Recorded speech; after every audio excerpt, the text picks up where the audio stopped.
Friends, welcome to our channel education and blogs.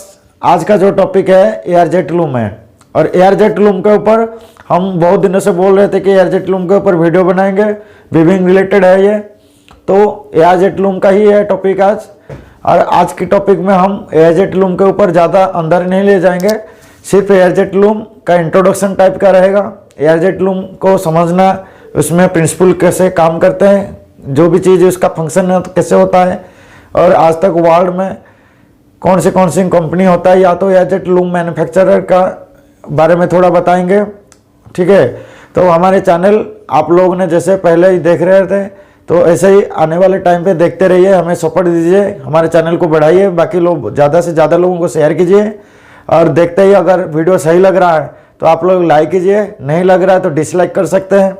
और comment में कुछ आप किस तरफ से कुछ अगर बताना हो या तो कुछ बोलना हो, कुछ भी है तो एनी रिमार्क्स आप अगर देना चाहते हैं वीडियो के ऊपर तो आप कमेंट में जरूर दीजिए। हम उसका देख कर फिर आगे वीडियो में इम्प्रोवाइज करेंगे, या तो उस जिस टॉपिक के ऊपर डिमांड रहेगा उस टॉपिक के ऊपर हम वीडियो बनाएंगे। तो आज का जो टॉपिक है एआरजेट लूम है।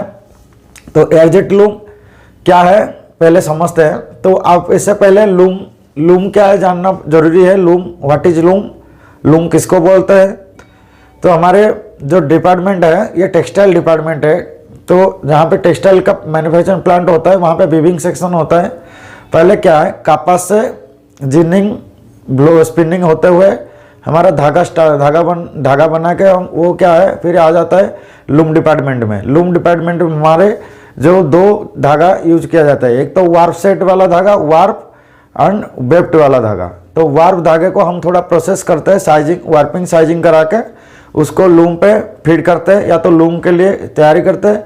और जो वेप्ट वाला पैकेज होता है वो स्पिनिंग में धागा बनकर वो कंडीशनिंग होके फिर लूम तक आ जाता है और लूम पे उसको हम वेप्ट के हिसाब से यूज करते हैं। तो लूम में वार्प और वेप्ट क्या होता है, लूम होता क्या है, लूम होता है एक मशीन जहां हम कपड़ा बनाते हैं दो सेट ऑफ धागे को यूज करके। व्हाट इज लूम, तो लूम का थोड़ा डेफिनेशन लिख दे रहे हैं। लूम किसको बोलते हैं, loom is a machine where two set of yarn uses for making fabric. It is also called what? Also called weaving machine.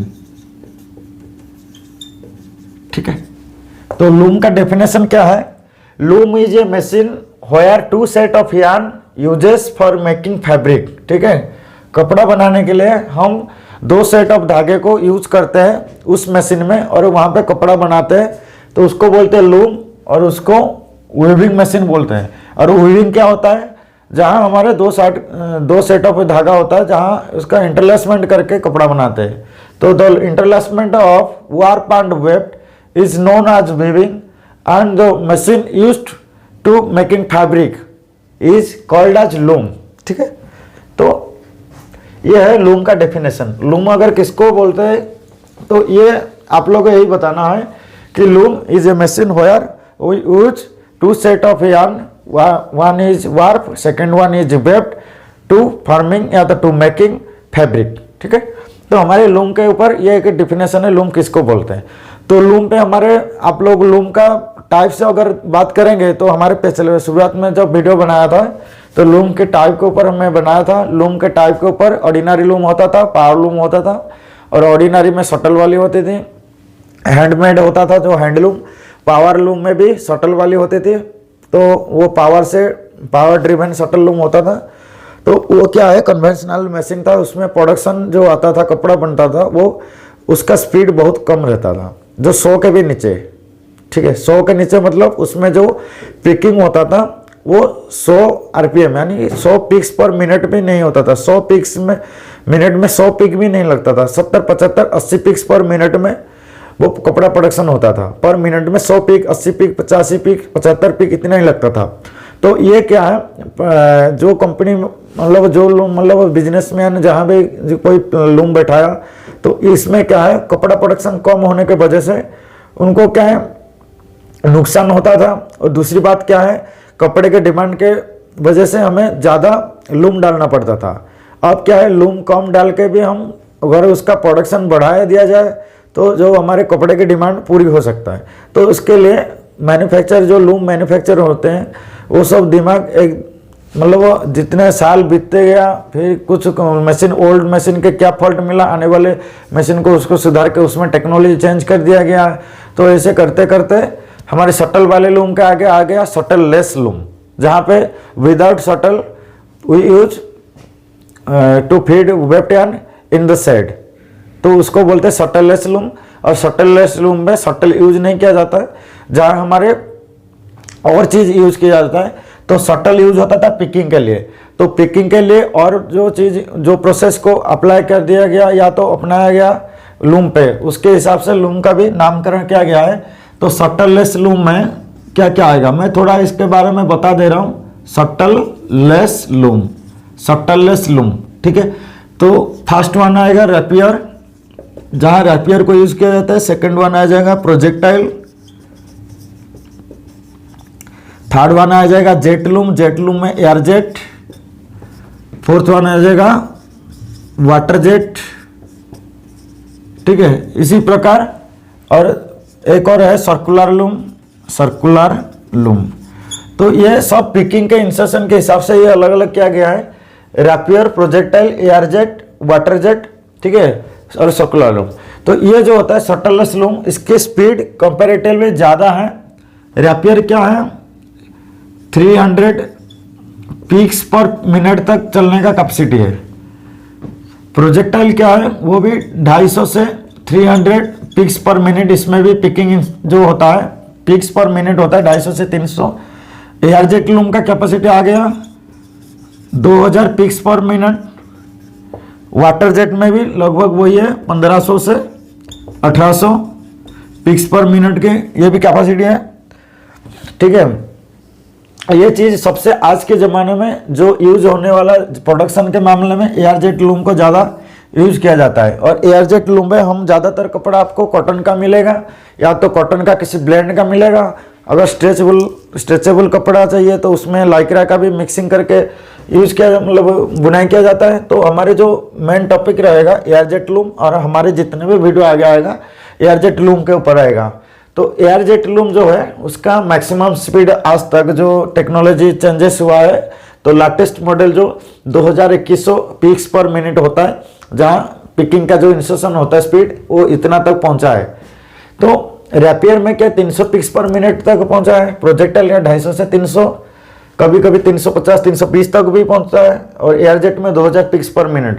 यानी मैन्युफैक्चरिंग वालों ने ये अचीव करके टेस्टिंग मशीन को टेस्टिंग करके ही दिखाए हैं कि हाँ इस स्पीड में हम मशीन को चला सकते हैं, ठीक है। पर रियल में क्या है, जब क्वालिटी चलता है ना तो इतना स्पीड में नहीं चलता है। ये चलता है हमारे, मैं जहाँ तक देखा हूँ 1100 आरपीएम तक चलती है, क्योंकि उसमें क्या धागे के ऊपर डिपेंड करता है, प्रेशर के ऊपर डिपेंड करता है।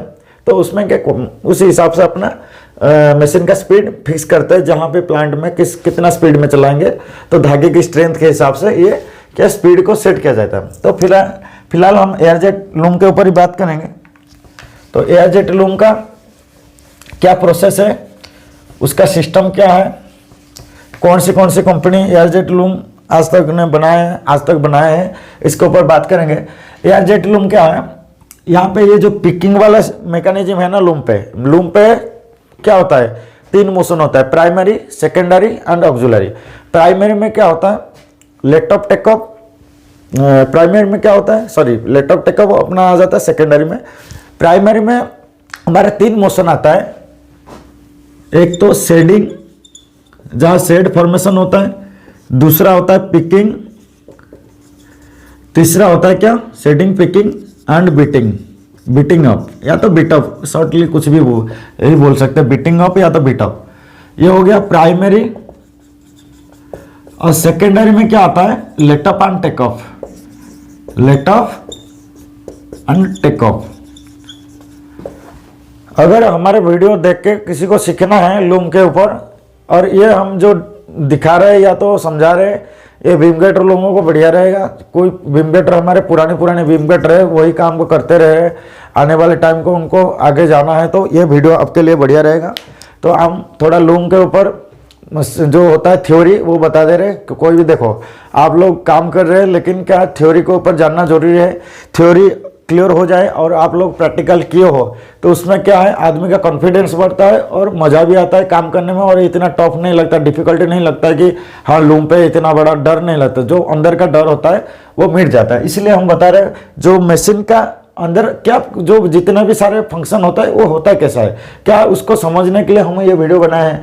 प्राइमरी में क्या शेडिंग, पिकिंग, बिटअप। शेडिंग आपको पता है, जो बीम वाला से जो धागा निकल रहा है उसको क्या बोलते हैं, वार्प। तो वार्प धागे को दो भाग में शेड करना, कुछ धागा नीचे जाएगा, कुछ धागा ऊपर, और डिजाइन के ऊपर वो डिपेंड करता है कितना धागे को नीचे लेना है, कितना धागे को ऊपर रखना है। पिकिंग क्या होता है, शेड फॉर्मेशन हुआ। वार्प जब शेड फॉर्मेशन होता है उसके अंदर पिकिंग मतलब वेफ्ट वाला धागे को, वेफ्ट यान को एक साइड से दूसरे साइड तक, यानी कपड़े के लेफ्ट साइड से राइट साइड तक पहुंचाने को पिकिंग बोलते हैं। फिर बीटिंग क्या होता है, जो पिकिंग हुआ जो वेफ्ट वाला धागा उसको पहले से जो कपड़ा बना हुआ है उसके साथ मतलब क्या है, उसके साथ बीटिंग करा देने के लिए। यहाँ तो पिछले कपड़े के साथ उसको मतलब क्या सटा देने के लिए जो यूज किया जाता है मोशन, उसको बोलते हैं बीटिंग। और ये तीनों आता है प्राइमरी में। और लेटअप क्या होता है, लेटअप होता है जो बीम वाला धागा वार्प को पीछे से फीड करना अपना वेविंग एरिया को, जहाँ बीटिंग होता है कपड़ा बनाने के लिए। और कपड़ा बनने के बाद उसको वाइंडिंग करना या तो क्लॉथ रोल में लपेटने के लिए हम टेकअप का यूज करते हैं। ठीक है, तो प्राइमरी में शेडिंग, पिकिंग, बिटअप, सेकेंडरी में लेटअप एंड टेकअप आता है। और उसके अलावा ऑक्सिलरी मोशन होता है जहाँ पे हमारे फैब्रिक का क्वालिटी के हिसाब से या तो क्वालिटी अच्छा निकालने के लिए, कपड़े का क्वालिटी इंप्रूव करने के लिए हमारे ऑक्सिलरी मोशन यूज होता है।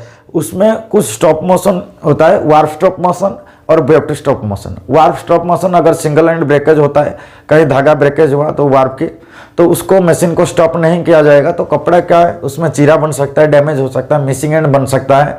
ठीक है ना, तो ये कपड़े का क्वालिटी इंप्रोवाइज के लिए हम वार्प स्टॉप मोशन यूज करते हैं। और वेफ्ट स्टॉप में क्या है, broken pick, miss pick, double pick, loose pick, bend pick, ये जितना भी पिक रिलेटेड डैमेज होता है कपड़े में उसको कंट्रोल करने के लिए हमारे वेफ्ट स्टॉप मोशन भी यूज किया जाता है। और कुछ होता है जैसे ब्रेक वाला सिस्टम होता है, कपड़े में कहीं स्टार्टिंग मार्क का, कहीं कुछ करुगेशन मार्क होता है, ये चीज़ों को कंट्रोल करने के लिए हमारे मशीन का ब्रेक भी लगता है कि मशीन अगर स्पीड में चलता है जहाँ उसको रोकना चाहिए उसी पॉइंट में ही रुके, ताकि वो कपड़े का जो फ्लेल ऑफ द क्लॉथ में बीटिंग पावर बढ़े ना।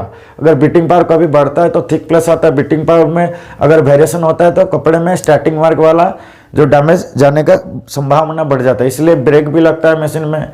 ठीक है, ये सारा चीज़ अपने स्टॉप मोशन में आता है, ऑक्सिलरी मोशन। तो ठीक है, हमें ये मोशन के बारे में इसलिए बताई थोड़ा लूम के ऊपर आपका जो फंडामेंटल क्लियर हो जाए। उसके बाद हमारे एआरजेट लूम यही है, एआरजेट लूम पे सभी चीज़ है, सिर्फ उसमें एआरजेट इसको लिए बोलते हैं कि यहाँ पे जो पिकिंग वाला मोशन होता है ना, पिकिंग जो होता है मशीन में, पिकिंग वाला जो फंक्शन होता है वो हम यूज करते हैं compressed air.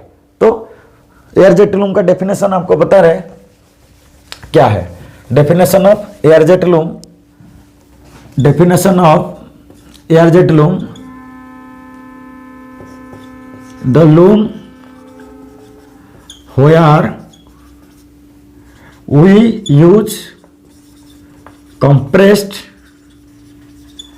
air to picking the weft yarn। ठीक है, weft yarn inside from one side to another side। ठीक है, इसको थोड़ा हिंदी में समझा दे रहे। The loom where we use compressed air, ये पॉइंट सबसे मेन है, to picking the weft yarn inside from one side to another. तो जो लूम होता है जहां पे हम पिकिंग के लिए यूज करते क्या, एयर, तो एयर कहेंगे गलत हो जाएगा, कंप्रेस्ड एयर। क्योंकि अगर धागे को कोई चीज़ को एक साइड से दूसरे साइड तक या तो एक जगह से दूसरे साइड तक ट्रांसफर करना है तो वहाँ पे कुछ ताकत लगता है या तो फोर्स लगता है।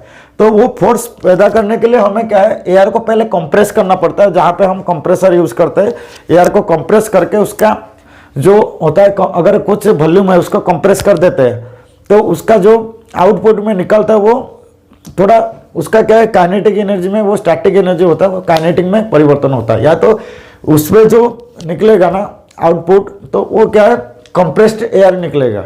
जो एयर है, एयर अगर नॉर्मल रहेगा तो वो फोर्स नहीं पैदा नहीं हो सकता है। अगर कंप्रेस्ड होकर रहेगा जब निकलेगा तो वो क्या है, कंप्रेस्ड, मतलब उसका फोर्स मिलेगा उससे, उस एयर से हम कुछ फोर्स गेन कर सकते हैं। उसी फोर्स से हम क्या है, पिकिंग का मतलब क्या है, वेब यान को एक साइड से दूसरे साइड तक पहुंचाने से मदद होगा अगर एयर कंप्रेस्ड है पहले से। यानी कि पुश करने के लिए जो एयर धागे को एक साइड से दूसरे साइड तक पहुंचाने के लिए जो फोर्स जरूरत होगा वो कंप्रेस्ड एयर से ही मिलेगा, ठीक है।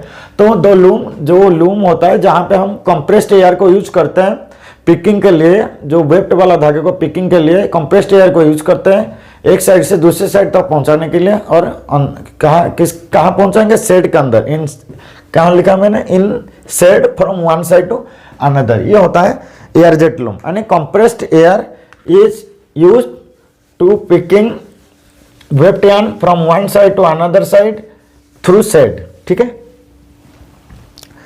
तो हमारे ये हो गया हमारे एयर जेट लूम। और आज तक एयर जेट लूम पे क्या है, एयर जेट लूम पे जो पिकिंग होता है ना, पिकिंग के लिए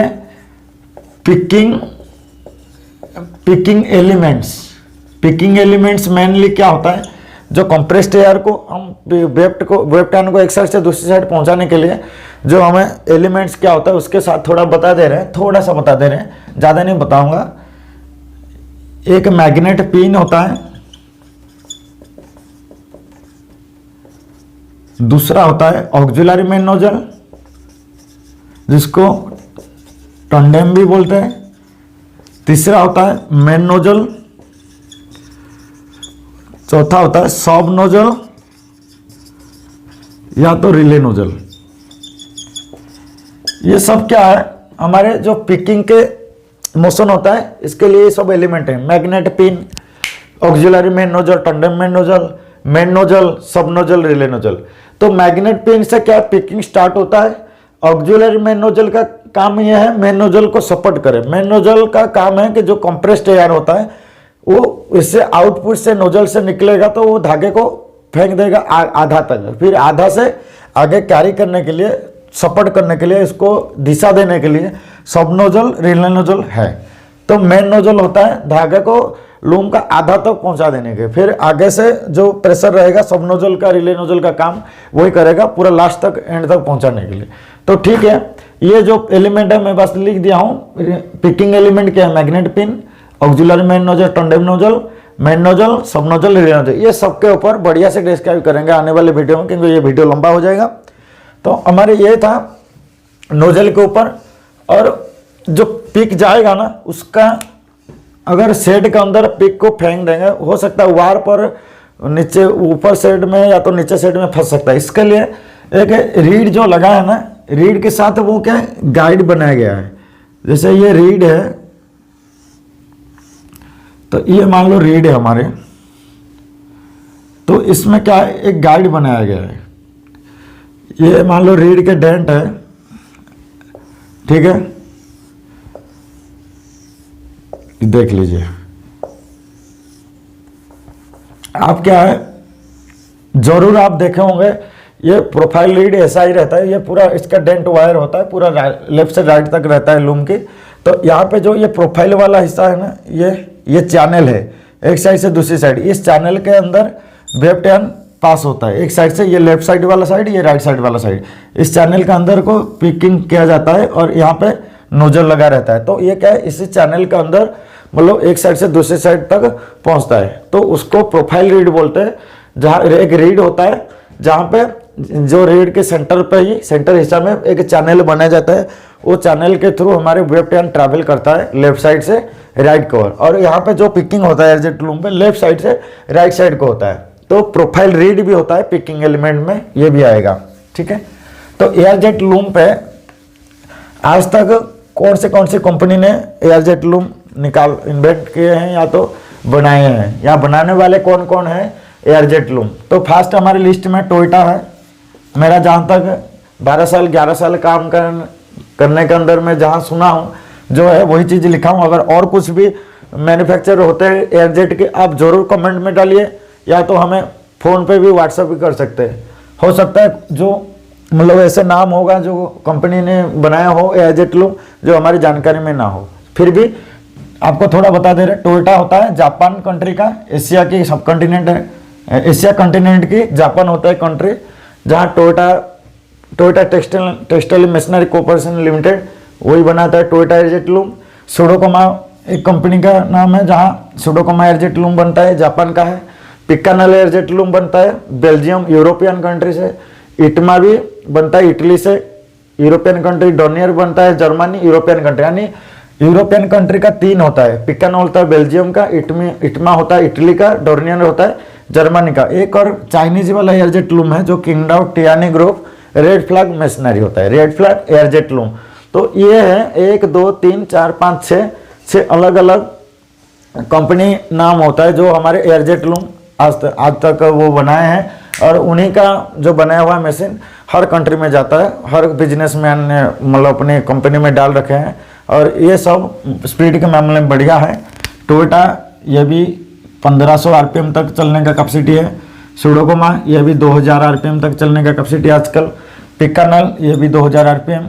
इटमा ये भी 1500 आरपीएम। डर्नियर ये 1100 आरपीएम, ठीक है। किंगडाओ टियानी ग्रुप रेड फ्लैग ये भी हमारे आज तक 1000 आरपीएम ये अचीव किए हुए हैं। तो ये सब हमारे आरपीएम यानी कि इसका peak insertion rate off peak insertion peaks पर मिनट। तो इतना जो टेस्टिंग करके मैन्युफैक्चर वाले ने जब मशीन सप्लाई करता है ये उनका आरपीएम वो लोग टेस्ट करके ही भेज रहे हैं। तो इसमें ये बताया जाता है कि ये लूम का कैपेसिटी उतना मैक्सिमम है, पर क्वालिटी के हिसाब से हम लोग चलाते हैं, धागे का स्ट्रेंथ के हिसाब से और क्वालिटी के हिसाब से, डिजाइन के हिसाब से हम मशीन का आरपीएम सूटेबल आरपीएम में चलाते हैं ताकि ब्रेकडाउन ना हो और कपड़ा अच्छा बने। तो हमारे जो वीडियो कैसा लगा आप लोगों को आप जरूर कमेंट कीजिए। एयरजेट लूम के सारे टॉपिक एक एक करके कवर करेंगे। एक टॉपिक में अगर एक वीडियो में कवर करूंगा वीडियो लंबा होगा, तो इसलिए हम पार्ट वाइज इसको बढ़िया से बनाएंगे। आज जो था एयरजेट लूम का एक इंट्रोडक्शन टाइप का था।